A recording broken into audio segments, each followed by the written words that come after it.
Good afternoon, everyone, and welcome. My name is Kyle Roberts, and I'm the Executive Director of the Congregational Library and Archives. Welcome to today's virtual discussion on the Historical Dictionary of the Christian Denomination and Afro-Christian Churches, this fantastic book right here, with author Richard H. Taylor. To begin, I want to acknowledge that the Congregational Library and Archive resides in what is now known as Boston, which is in the place of the Blue Hills, the homeland of the Massachusetts people, whose relationships and connections with the land continue to this day and into the future. Our speaker today is coming to us from Lenape land, the site of the egregious 18th century walking purchase. But despite that, the Lenape's relationship and their connections with the land also continue to this day and into the future. And we just wanted to acknowledge that today. For those joining us for the first time, the Congregational Library and Archives is an independent research library. Established in 1853, the CLA's mission is to foster a deeper understanding of the spiritual, intellectual, cultural, and civic dimensions of the congregational story and its ongoing relevance in the 21st century. We do this through our research library of 225,000 printed books, manuscripts, periodicals, and pamphlets, and also through our digital archive, which has 110,000 digital objects in it, many drawn from our New England's Hidden History project. Throughout the year, we offer educational programs like this one and research fellowships for students and scholars, churches, and anyone interested in Congregationalism's influence on the American story. Please check out our website, congregationallibrary.org, for more and to learn about future upcoming events. Richard H. Taylor is the former chair of the Historical Council of the United Church of Christ. He served that from 2002 to 2009 in that capacity. He served as vice president of the Congregational Christian Historical Society from 1981 until its union with the American Congregational Association, which is the parent of the Congregational Library, in 2008. His articles, essays, and research have appeared in many books, collections, and journals, including a talk which you heard last spring on the Afro-Christian Convention, the fifth stream of the United Church of Christ. He is an ordained minister in the United Church of Christ and has served pastorates in Rhode Island, Michigan, Connecticut, Massachusetts, and Pennsylvania. Rick, thank you so much for being here today. I'm going to turn myself off so you can take us into this rich history of the Christian denomination and the Afro-Christian Convention. Thank you very much, Kyle. If you go onto Google and you want to find anything out about the Christian church or the Christian denomination, you'll usually get a reply telling you about the Christian Church Universal around the whole world, or you'll get a list of all kinds of different denominations, but you won't be able to find the specific religious groups that we're talking about. So the history of the Christian denomination and the Afro-Christian churches are hard to find in the modern world. And even if you know the group and you want to find out about them and you need to learn more about them, it's going to be difficult to get there. So that's part of the reason I wrote this book. This book is meant to give individuals, local church people, clergy, genealogists, religious scholars, and anybody who might be interested in an overview of these histories and a directory of the variety of resources available for further exploration and discovery. The Christian denomination is an exciting group to know about. At the time of the American Revolution, there was a great religious mix. Some churches were established, some wanted freedom, some had lengthy confessions, others were stern dissenters. Theologies were complicated and power structures rigid, so hostilities often flared between these groups. Yet the colonies had relatively high literacy rates. Common people were reading, and the revolution had deposed the king, and the new constitution advocated freedom of religion.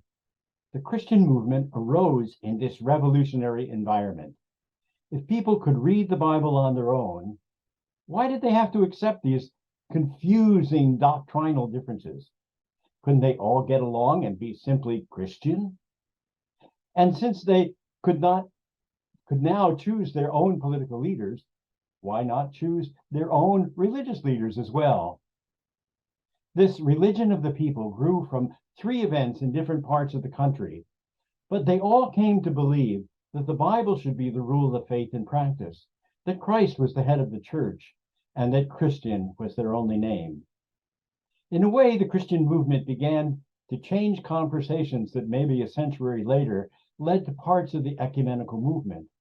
Being Christian is more important than the differences that keep us apart. And the things that hold us together are more important than the things that separate us. True, all of those early Christians were still human and they still had differences.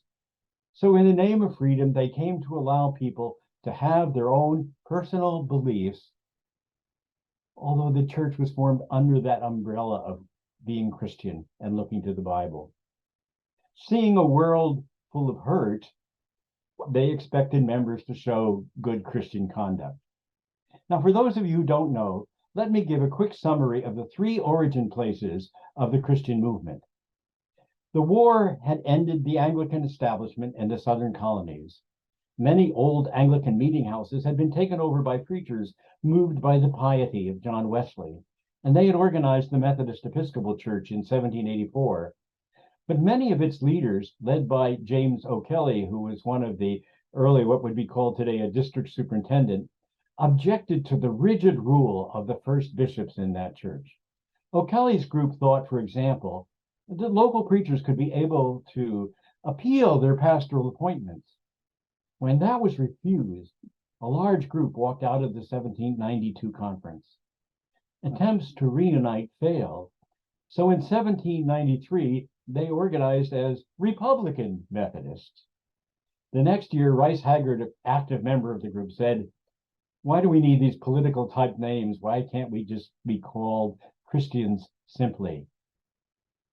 A second group grew up on the western frontier where new settlers were isolated in the woods, far apart from each other. Traveling preachers discovered where scattered families were living.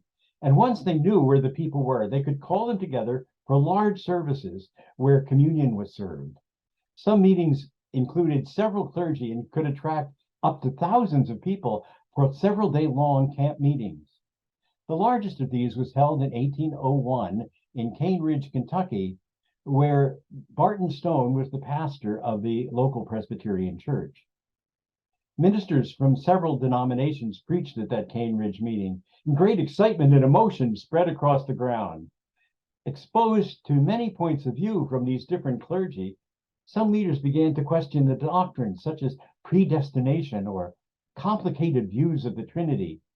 Looking for a more inclusive church, Stone became the leader of a group of Presbyterians that left that church in 1803, forming an independent Springfield Presbytery.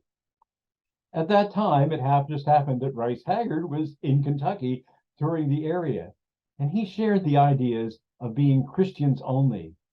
So in 1804, the Presbytery disbanded by adopting a document called its Last Will and Testament, and they said they would in future sink into union with the body of Christ at large. The third group grew up in New England. Abner Jones, who was trained as a medical doctor, organized a church in Linden, Vermont in 1801 as simply a Christian church. When he was ordained by some Free Will Baptists, he asked that they ordain him only as a Christian minister. Elias Smith, another New Englander, was a controversial Baptist pastor who challenged theological systems. Jones visited Smith in 1804, encouraged Smith to drop Baptist from his name and become Christian as well. Smith, like James O'Kelly, often got his ideas into print. And Smith began regularly publishing Christian papers and items as early as 1805. Then in 1808, he began the Herald of Gospel Liberty. It's considered the world's first religious newspaper. It was not the first religious periodical, but its newspaper style included editorials, letters to the editor, news from local churches and even other denominations, Bible studies and sermons, and even some secular news. It was a new use of the media that took off and was soon to be copied by others.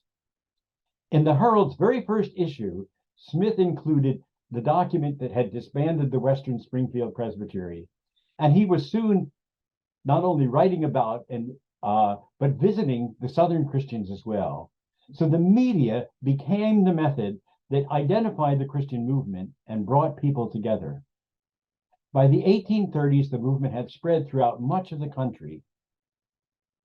A national general conference met annually from 1819 to 1832 and was replaced by a quadrennial American Christian Convention that functioned from 1833 to the 1931 union with the Congregationalists.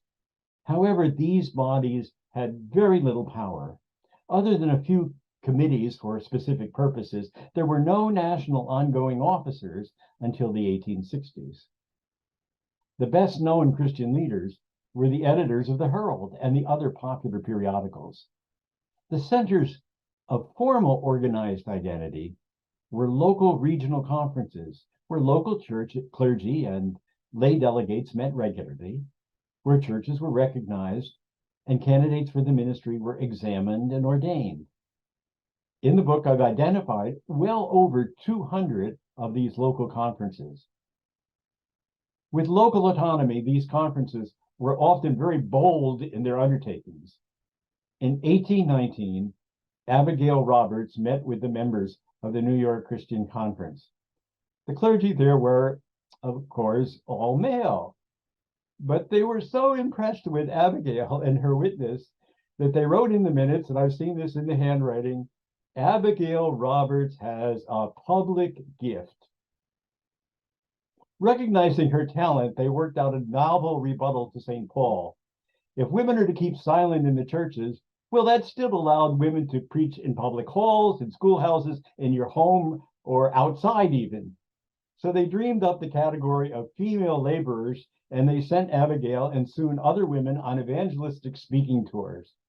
Abigail was the first Christian preacher in Western New Jersey, and she is credited with founding 14 churches. Another of the female laborers, Melissa Terrell, was the first woman to be fully ordained as a Christian minister. That was in March 1867, just 13 years after Antoinette Brown Blackwell's ordination, and long before most other denominations. For that matter, Blackwell never held ordained standing in a congregational association, but the ordained Christian women had full standing in their conferences. The Christians also had a much higher proportion of women actually serving churches in the next several decades than other denominations did. The third woman to be fully ordained in the Christian connection was Ellen Grant Gustin, who was ordained by the Rhode Island and Massachusetts Conference in 1869. In the records of that conference, the very next motion after they have agreed to ordain her is a vote to change their constitution and all their other documents, that wherever the masculine gender is mentioned, the female gender has to be included as well. This appears to be the first time that a religious body voted to make their language inclusive. The denomination's first major project together was a decision in 1850 to plan to have a college, and that college became Antioch College in Yellow Springs, Ohio. They succeeded in attracting Horace Mann, a noted abolitionist, but also the national leader for universal public education. And Mann was considered to be the founder of normal schools that hastened the higher education of women for service as teachers. Antioch became the first college to teach men and women in the same classroom and pay women faculty on the same scale as the male faculty. Christian churches developed great strength in rural areas where people of various confessional backgrounds could worship together as one. The denomination had also recognized many farmer preachers who farmed during the week but preached on Sunday. The denomination, however, was slow to found urban churches. The few cities where they did become strong were in areas that were surrounded by rural Christian churches where their young moved into town to get jobs, such as New Bedford, Massachusetts, or Dayton, Ohio, or Norfolk, Virginia, or Raleigh, North Carolina. This map is one of 4 that appears in the book, and it shows the spread of the Christian churches at the time of the 1931 Union. Red counties had Christian churches at the time of the Union. In blue counties, all the churches had died or had transferred to other denominations by that date. Yellow counties possibly had some churches. To some degree, more than 130 years later, after the movement began, you can still identify the founding areas. The New England Yankee Christians moved west into upstate New York, the upper tier of Pennsylvania counties, Ontario, Canada, which is not on the map, but you can figure where it is, the Western Reserve of Ohio, and then into Michigan, Wisconsin, and Northern Illinois. The Southern churches in Virginia and North Carolina are very easy to see. The Western churches began on the Ohio and Kentucky border. Just about all the churches in slave territory south of the Ohio River and those in south central Indiana had transferred to the Disciples of Christ in the 1830s. However, key Western leaders, such as Barton Stone himself and David Purviance, who was the first person ordained by the Western churches, moved north to get out of slave territory. Also, many people from the Southern churches, such as Joseph Thomas, moved to Ohio, Indiana, and Illinois. So that powerful center with so much red that you see were people with Southern backgrounds, but living in free territory. At the 1854 Quadrennial Convention of the American Christian Convention, a resolution was passed opposing the Fugitive Slave Act. The Southern delegates walked out, and a new denomination, the Southern Christian Convention, was organized in 1856. This is probably the best place to move to what those of us in the United Church of Christ are now calling our fifth stream, the Afro-Christians.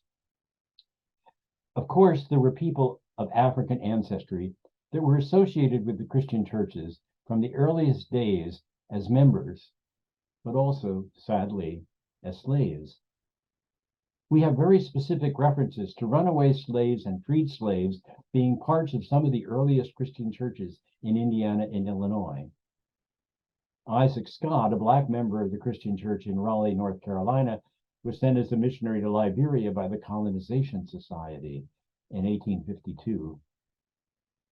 One of the most popular destinations for runaway slaves was New Bedford, Massachusetts, where the whaling industry provided work, but also a way for people to be out on ships and hiding from anybody coming north to catch them.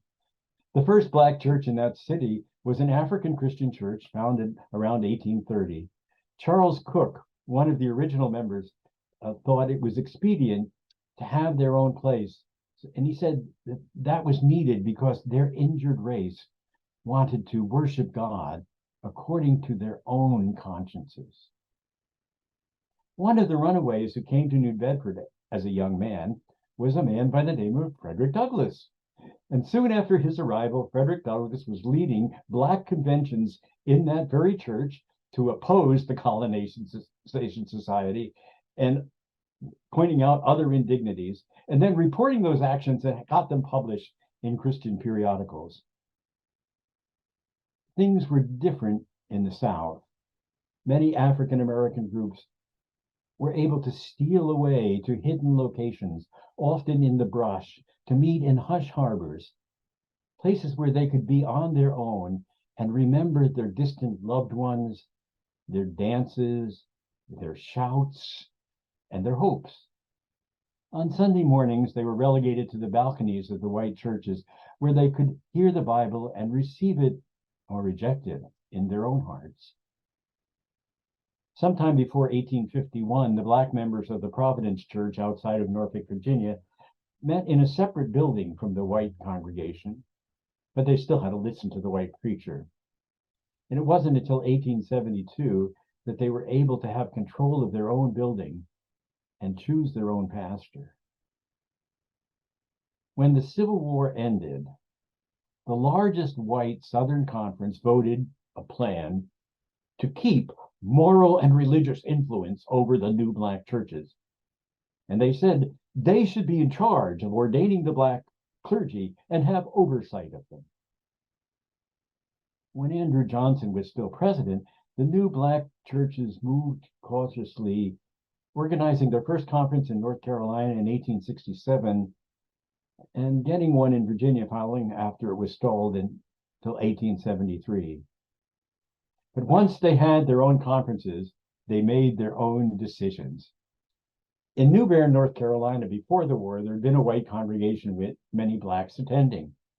When the Union Army captured the town in 1862, the white members fled, but the Black members kept meeting and worshiping there on each Sunday morning. After the war, the white conference claimed the building so they could sell it and get some money. The black members then threatened a lawsuit.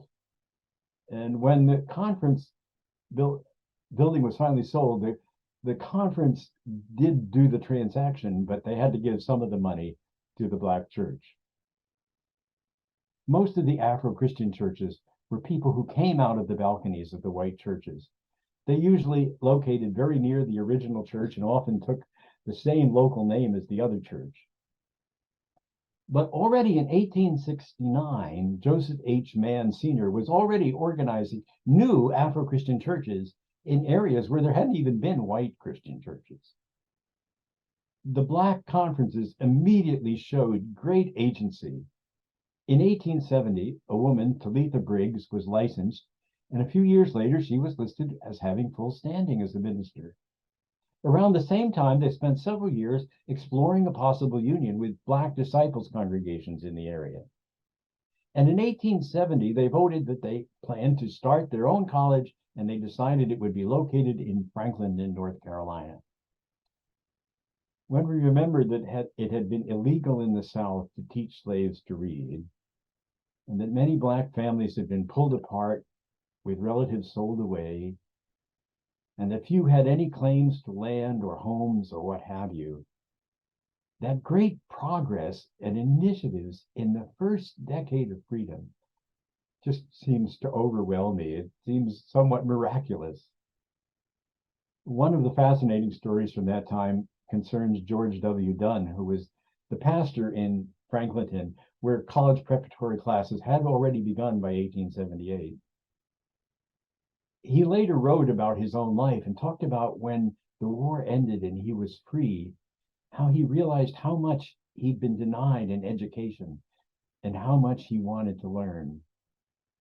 Well, by 1878, he was not only preaching from the Bible every Sunday, but trying to raise money for the college. He said that he'd heard that we had some true friends up north who would assist us if they knew our poverty. So he began looking through periodicals, and he found the address of the Herald of Gospel Liberty, which was then the periodical of the Northern Christians. So he wrote a letter to the editor, and the Northern churches responded by raising money for Franklinton Christian College, and a new building was opened in 1882. The new college connection meant that the black conferences began to communicate with the Northern denomination, which was continued after the 1890 reunion of the Northern and Southern branches. However, the connection was primarily about the college, although they did exchange delegates and letters and stories and reports about what they were doing. But the black churches maintained complete autonomy. As the number of conference and churches increased, they came together and organized the Afro-Christian Convention in 1892 at New Bern, and they completed control over founding and recognizing their own churches and decided who was qualified for the ministry. Many of the Afro-Christian churches were still, and still are today, large rural congregations close to the land they cared for centuries. But the Afro-Christians were far more active in starting new urban churches than their white counterparts. Cities like Norfolk, Portsmouth, Burlington, Raleigh offered many jobs and large enough black population centers to offer freer movement. The convention also followed the Great Migration north in the next century, organizing churches in 5 states for the north of where they had been started. They even began their own foreign missions in Guyana and the Caribbean, completely independent of the denomination's other work. Some predominantly white denominations had predominantly black judicatories, such as the Methodist Episcopalians and the Presbyterians, but those groups were still under the thumbs of white bishops and synods. Black congregational churches in the South functioned under the advice of the American Missionary Association, but the Afro-Christian Convention was much more unique. With the exception of the college, they had complete agency and could do what they wished. That allowed them to adopt a more African sense of worship, an African sense of authority, and an African sense of family life. In practice, they functioned as an independent black church. The Great Depression proved to be a challenging time for the Afro-Christian Convention. The great poverty that ensued at that time led to the closing of many churches and the college. And at the very same time, the death of their key foreign missionary, and often being disrespected or ignored in the progress of the Congregational Christian Union, felt like one difficulty after another. But in 1936, convention members rallied, and with new programs in the old college building, as now Franklinton Christian Center, that later moved to bricks. And they rallied after the Second War to actively support the civil rights movement and to be key leaders in addressing other social justice concerns, such as environmental justice. Their faithful African identity has inspired much of the rapid growth in the percentage of African Americans in the United Church of Christ in the last several decades. I hope you can now tell that I have a lot of excitement about the history of these Christian groups. But since they are difficult to find on Google and many of their resources have been lost, I varied my writing and format in this book from my other books. I relied more on periodicals. This book includes a special section on periodicals. Also, because the extant Christian materials are scattered around the country, I've inserted information on where I found the items I used. I have given prominent space to each of the local conferences. Over the past several years, many conference records have been found in homes or offices and transferred to libraries and archives. Hopefully more will be found. These changes in the book format, periodicals, locations of recourse sources, details on more local records are designed to help more people delve into these stories. This format should help future academic religious historians in their explorations. But it's also designed that those of you doing local or family history use it. If there were dozens of rural Christian congregations in your area, what impact did they have on the morality in that community? Which of their members were community leaders? What did the agricultural work they were doing or the architecture of their buildings influence people around them? If your ancestor was a Christian minister, look through the records of the conferences to which they belonged. What churches did they serve? What ideas were they excited about? What did they argue about? I look forward to hearing your questions and your comments. Thank you. That was great, Rick. Thanks so much. It's an impressive feat to take a book this thick and to really kind of sum it up as wonderfully as you've done. I've got lots of questions that I want to ask you, so I'm going to kind of use my my moderator prerogative to kind of jump in. How does somebody get onto doing this kind of research? And I guess if we were doing an episode of This Is Your Life, where did your interest in thinking about on a geographic level, right? The role of religion in American life. What are its origins for you? Is this something that you kind of came to in seminary or later on, or is it? When I was really young.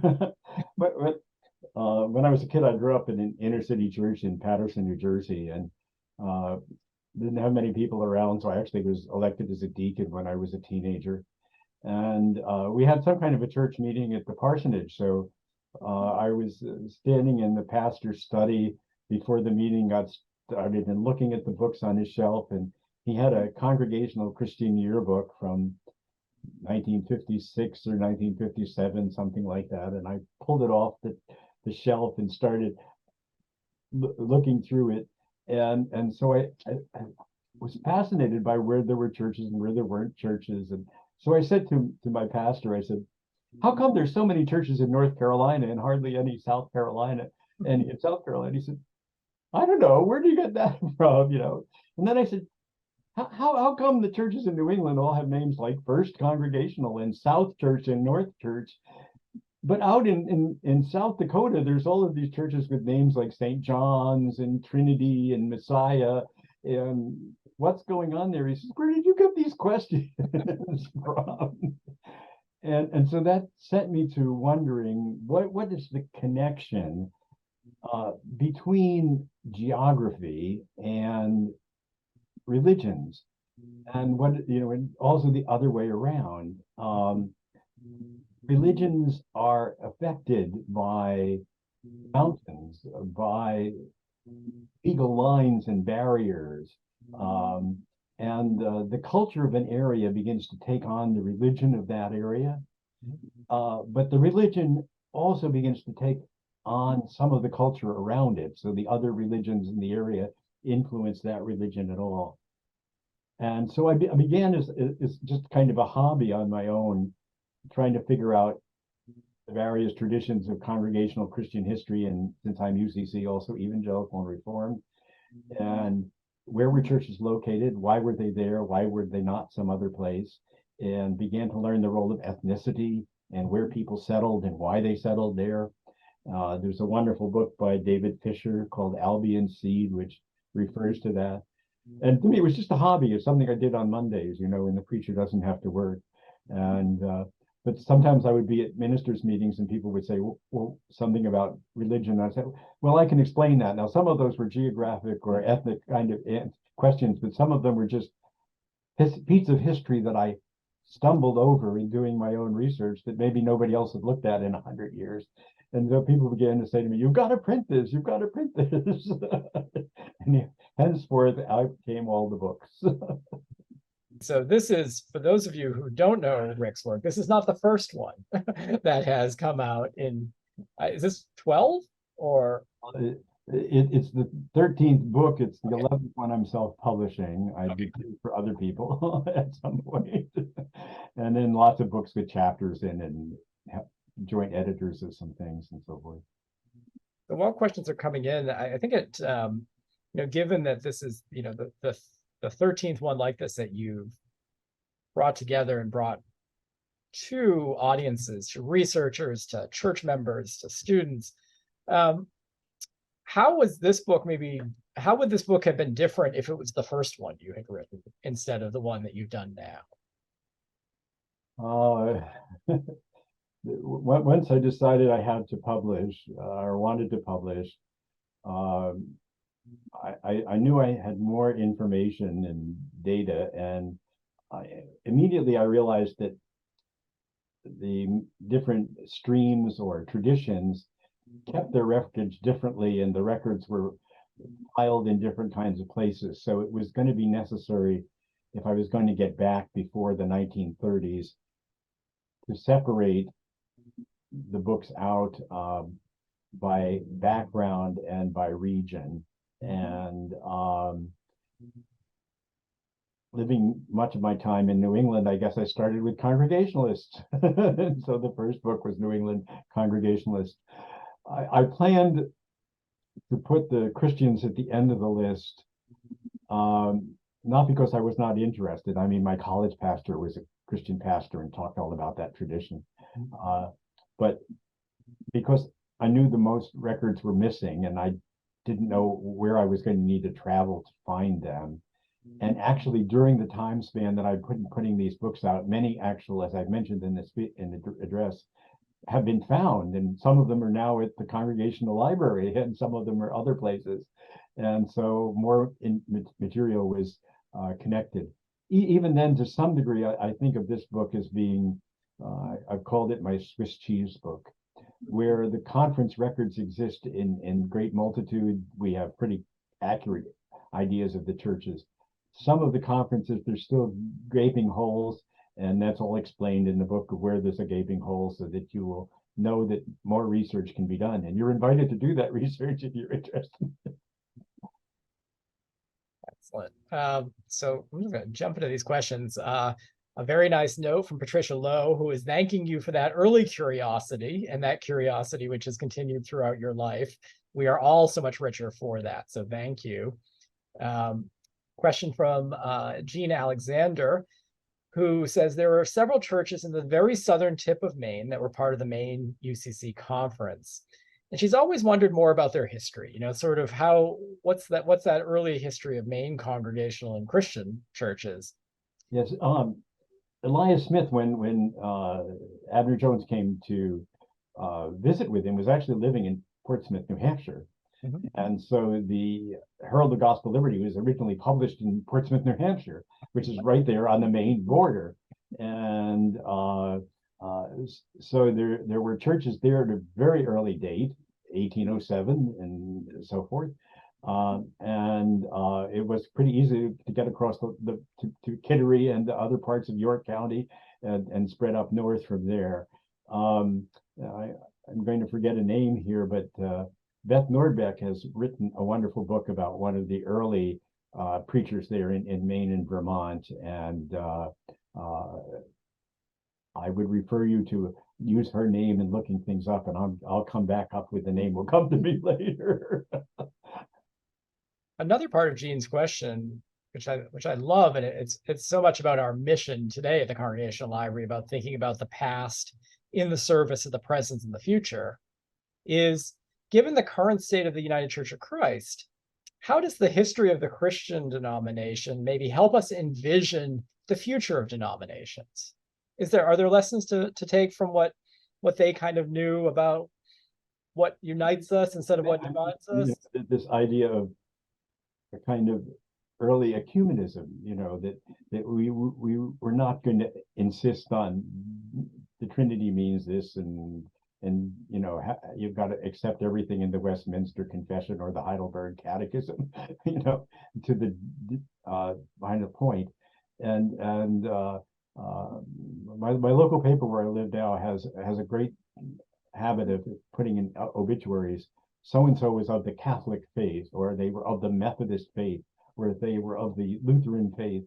And I keep thinking it's really kind of strange to say they were of the United Church of Christ faith, because the faith of the United Church of Christ is the Christian faith. and actually, that was really the name of old New England Congregational churches. It goes back to John Calvin, the Church of Jesus Christ Reformed according to the Word of God, Church of Christ. And so you look at the old records of a whole bunch of New England churches. Andover, Connecticut, where I serve, the record book begins the Church of Christ in Andover Society. The word congregational doesn't appear. But that sense of Christ and the Christian witness is where we are together, and yet we're therefore tolerating various views where we have to learn to get along with each other in covenant. Yep. That's a great answer. Thank you. So Don Bliss asks if you could talk a little bit more about the kind of New England Connection's early origins, and on their kind of anti-British, maybe anti-congregational political sentiment. What was the evidence that we look at to think about that? Elias Smith was definitely a member of the Republican Party of the time, the Jeffersonian Republicans, and not a Federalist. And Massachusetts held on to the establishment structure longer than anybody else, and he would write quite radically and take political positions and oppose the power of the establishment. Another story, I know Don Bliss is down in Bristol County. One of the more interesting people is to me down there is Daniel Hicks, who was a descendant of a whole generation of Baptist preachers. And he was a member of what was called the Groton Union Conference, which was a Baptist association that grew out of actually separate Congregationalism, but they tolerated open communion. You didn't have to be immersed to get communion at their church. You didn't have to be immersed to actually become a member of the church. As long as you were having a Christian conduct and you wanted to follow Christ, you could join the church. Although their normative form was immersion for adults. And he was actually the president of that group. But Isaac Backus and some other people from the Warren Baptist Association were going around and campaigning to those churches. You have to insist that if you're not immersed, you're not really a Christian. And so they had won over so many churches in the Groton Union Conference that the same year that Hicks ended his term as president, they kicked him out of the organization. But he then and a whole bunch of people, the other Baptist churches in Southeast New England, came along into the Christian denomination. He lived in Hicksville in Dartmouth, which is Massachusetts, which is right next to New Bedford, and you can figure those New Bedford references out pretty quickly from that. And a wonderful example, a reminder of how religion spread, right? That it's that sort of personal connection. It's finding audiences that are open. That this was, would we say, this is a more fluid time? That there was less straitjacketing, maybe, if to use a kind of strong word, into you have to think this way. There's a great question here from Betsy Aldrich Garland. So she writes that she's been referred to the librarian at Brown University by one of her members and Foster. She's interested in approaching the librarian about getting your Christian book on the shelves in Brown University Library. I think it's a great one. I would hope everyone out there would think about their local library and how to get the book out there. She asked, what would you advise her to highlight in making the pitch to the librarian? Well, a couple of the stories I told were Rhode Island stories. When I talked about Ellen Gustin and inclusive language, the meeting that was held to actually examine her for ministry was held at the Broad Street Christian Church in Providence, which actually at that time was only a block or two away from Beneficent Church where I used to be the pastor. And although she was serving a church in Bristol County, Massachusetts, and that's where they actually held the service, but the examination was right there in Providence. And there were other very early fellow with Benjamin Taylor was actually a person who got involved in ministry with seamen in the Christian church at a very early day. And he also was in Providence. And the first woman minister in the state of Rhode Island was Ellen Gustin, because she served a church in Westerly, Rhode Island. And so there's these very clear first experiences that the Christians brought to the state of Rhode Island. So the books should be there that Rhode Islanders can see it.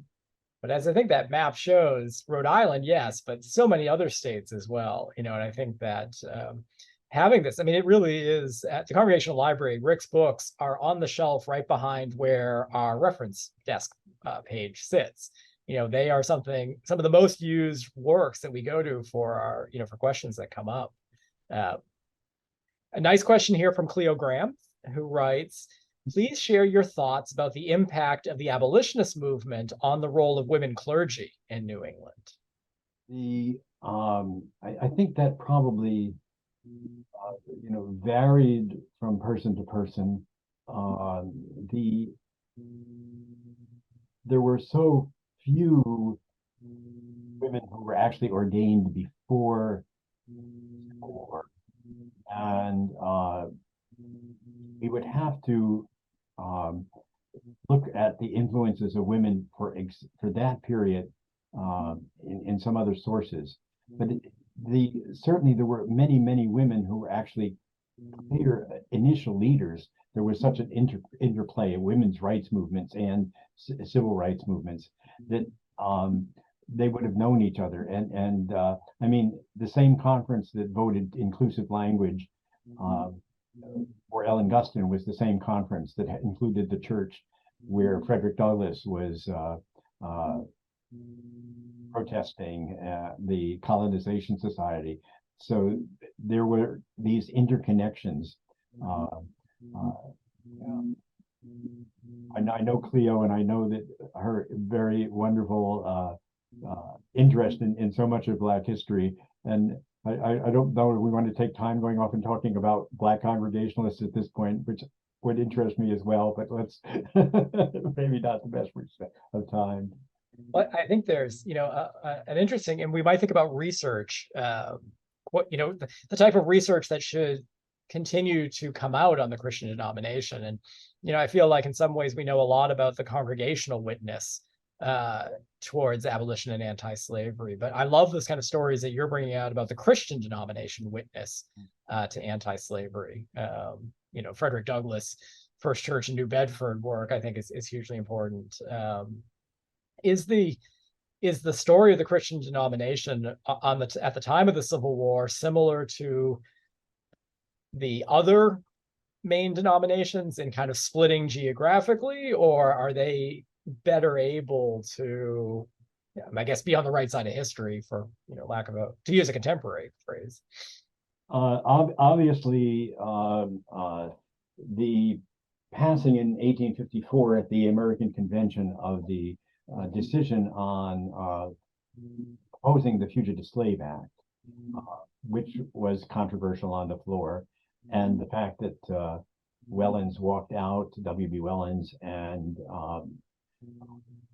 that 2 years later the Southerners organized their own convention, and which became a denomination by itself, indicates that slavery was a key issue in dividing the denomination, like it did in many other denominations. Even the reunion of the Southern and Northern branches in 1890 was a sort of a very conditional reunion. The Southern Convention said, well, we'll come back if we have particular status, and we don't have to send our delegates through the local conference, but we can send a united group from the convention, which would give them a good voting block at national meetings. And then they also said, and we will have the right not to do anything recommended by the national denomination. But that would be an assumed thing with an autonomous type group anyway. The Southern denomination, when they split off, also was actually probably more organized.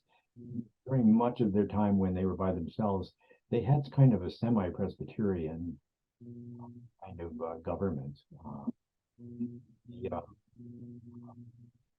Some of the eagerness was actually triggered in the North.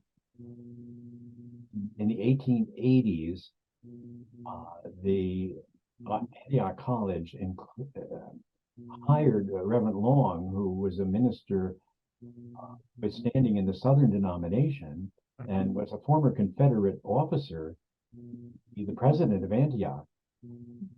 30 years after Horace Mann, this famed abolitionist, was founder, president of the school. And the next quadrennial convention of the Northern Church, they elected Long, who was the president of Antioch, to be president of the convention, even though his standing was not in the Northern denomination, it was in the Southern denomination. Right. So the Northerners seemed to be saying, come on, come back to us.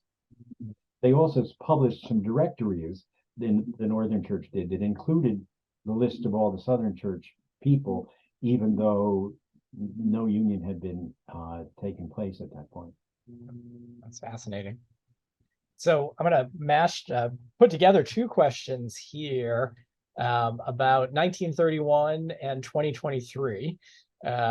So how many Christians were there when they joined the Congregational churches in the 1931 merger? And how many congregations in the UCC today might have a Christian background?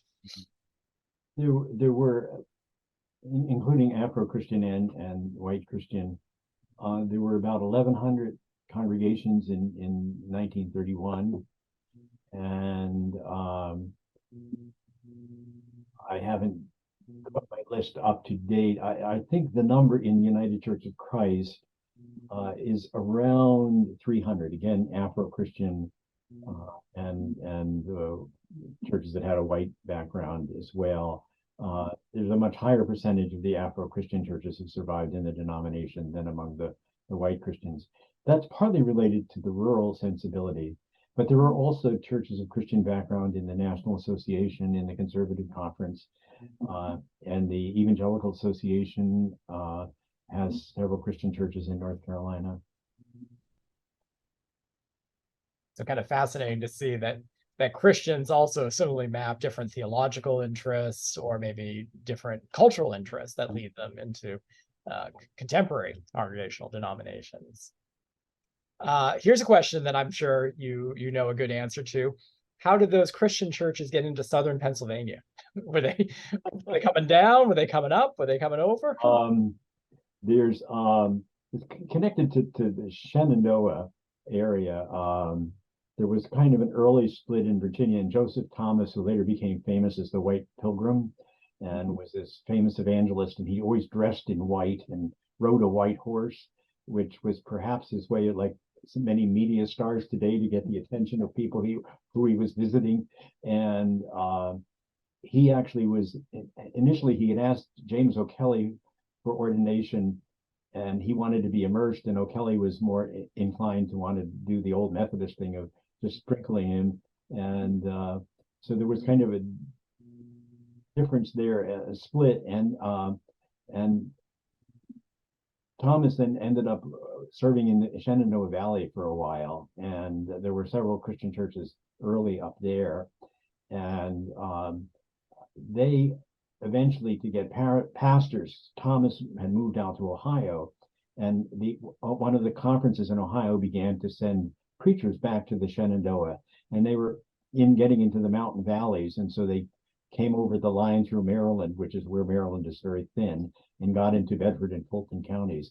And there was a ton of Christian churches in the southern end of Bedford County and in Fulton County, the right next door. Great. Got a question here. So moving to a different part of the country, a question from Tim Perkins, who says, greetings from Wisconsin, Rick. I noticed when you showed the map from the book that it looked like there had been Christian churches in the southwest corner of Wisconsin. Were there Christian churches in the state, or was there a missionary or missionaries starting churches in that region? There were, I mentioned Wisconsin in terms of the Yankees, New Englanders. There were a lot of, as Wisconsin was first being settled, there were a lot of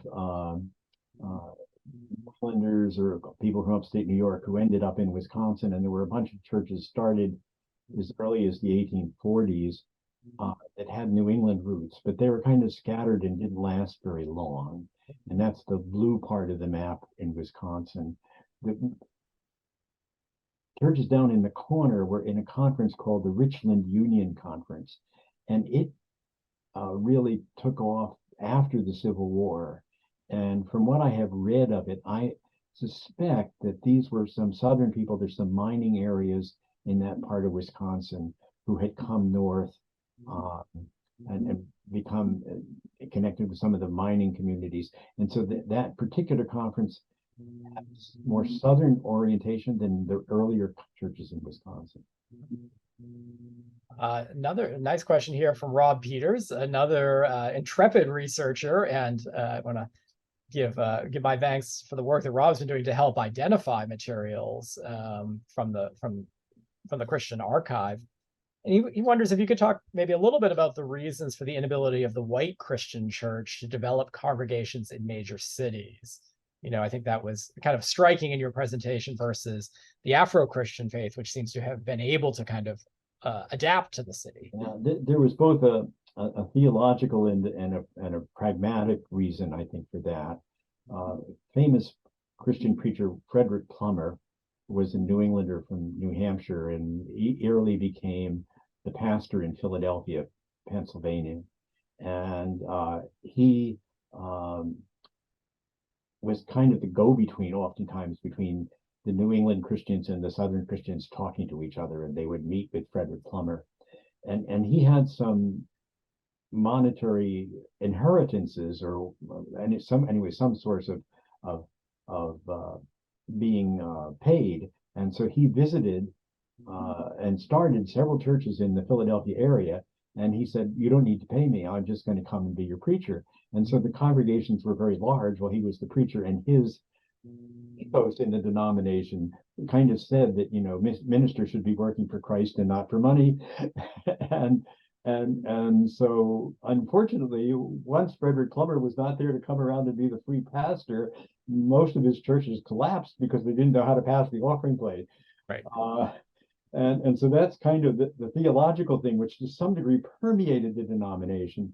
But also, if you have people in a small rural valley or isolated in some flat farmlands and they have a small congregation with a farmer preacher, the preacher is working at a very low salary, if any, and is called to do this as just a calling.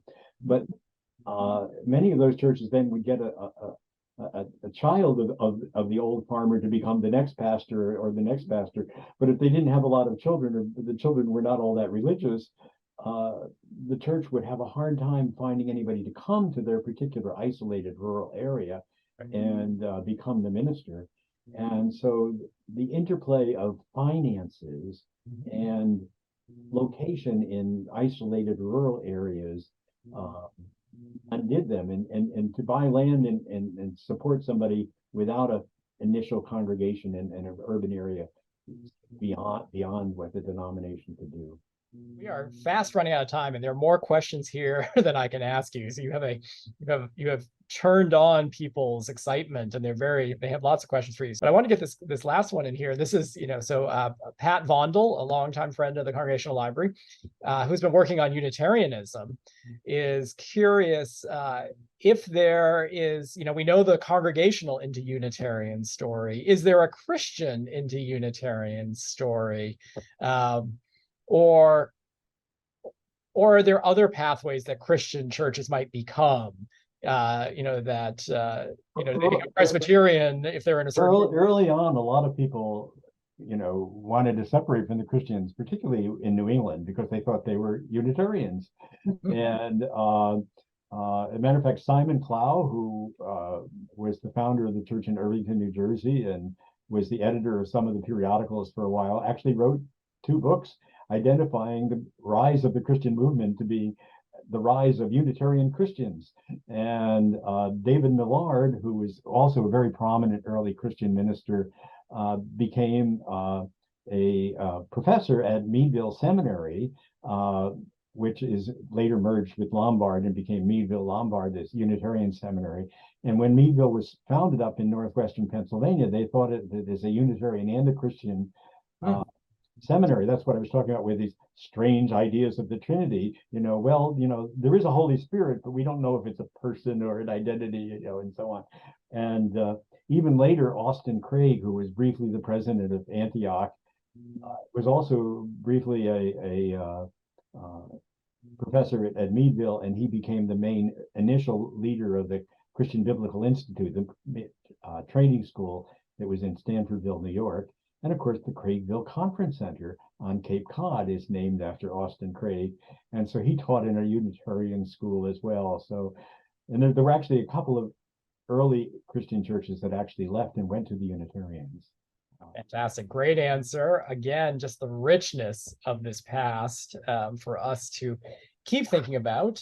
Thank you, Rick, for being a longtime friend of the Congregational Library and Archives, and for an absolutely fantastic talk today. Very much appreciate it. Very welcome. Thank you.